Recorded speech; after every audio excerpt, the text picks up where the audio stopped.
Here we are, we have a plywood subfloor and we're going to install hardwood flooring.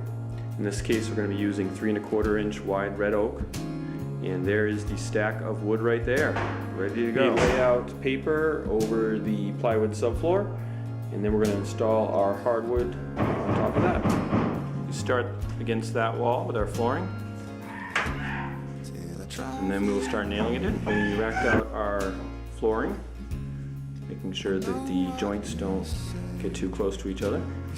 And now we're going to use our flooring stapler to nail these in.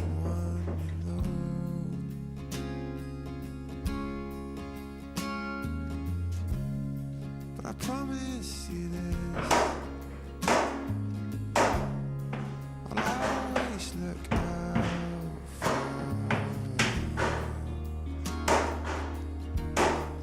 That's what I'll do.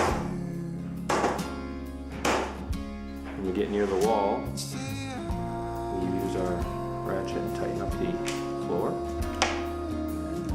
Notice how he's going to face nail the boards. I say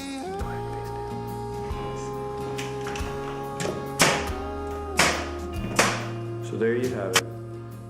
We installed this floor. Now it's ready to sand.